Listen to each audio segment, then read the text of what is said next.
Should you be getting morning erections, and how often should you be getting them? This is full moon. So, first up, why do men even wake up with an erection?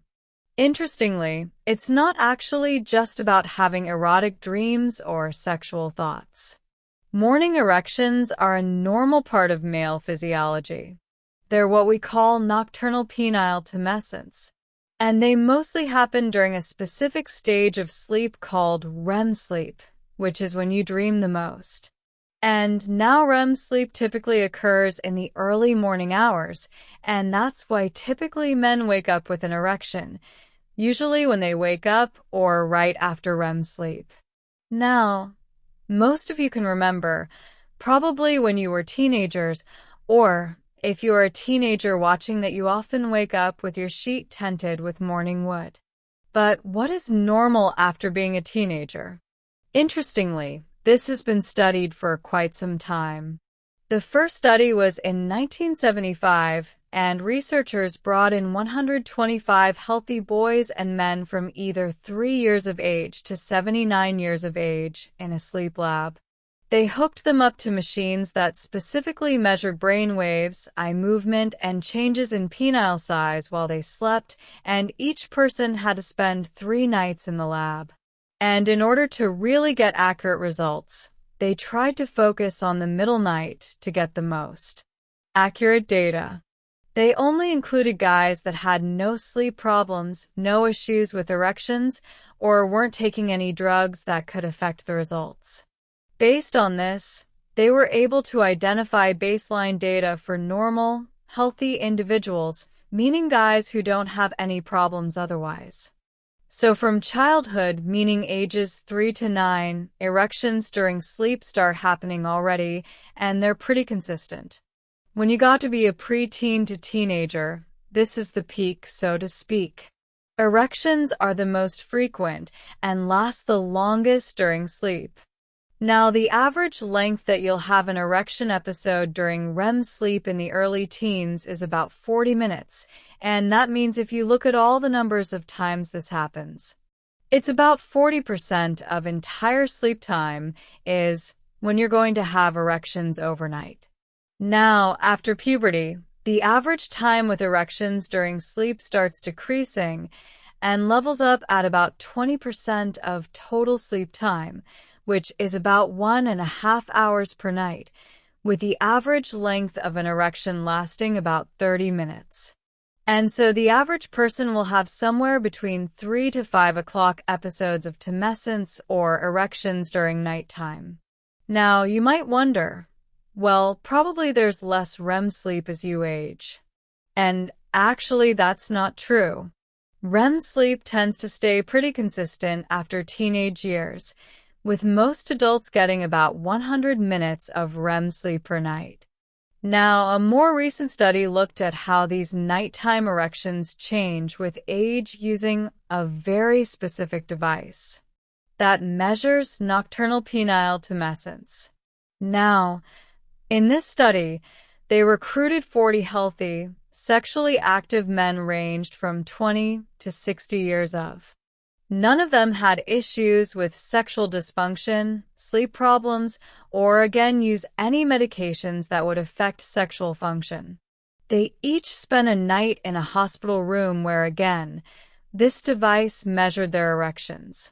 This study, even though it was more recent, noticed that erections occurred in every single age group, no matter how old they were. However, the amount of blood flow to those erections decreased. So men in their 20s had an average increase of blood flow to 268% of normal, and when you were about 50, you got about 200% of normal. So they were still getting good blood flow, just not as much. And the number of times they had erections and the length of time that they had erections didn't change. The average number of erections they had was a little less than 4, so 3, 0.78, and the average duration of the best or longest erection was 31 minutes. Now, other studies since the 70s have replicated these results in other healthy men. So, what does this really mean? This means that you should be waking up with morning erections or having nighttime erections well into your later years. And obviously, they're going to be the most frequent and last the longest during your teenage years, and they will tend to decline a bit throughout age. However, if you notice that you're never waking up with an erection, you're rarely noticing erections at night, then you want to take stock. The reason for this is multifold, right? So when you're having good nighttime erections, it is a sign that you have good blood flow getting throughout your body, you have good hormonal health, and you have good nervous function because all those things need to be intact for blood flow to get to the penis. And when it's knocking to the penis, it is a sign that something else may be going on. You might start noticing changes in your erections when you're awake, when you want to have sex, or you might start noticing that you're having other symptoms of, let's say, low testosterone.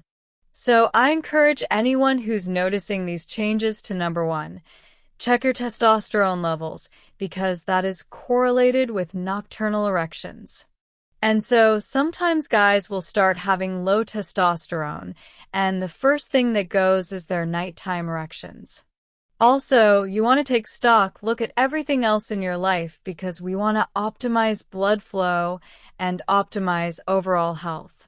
So what that means is we want to make sure that we are at a good healthy weight, we are exercising regularly, both resistance, training with heavy weights, as well as aerobic exercise every single week to optimize blood flow and to optimize hormonal health.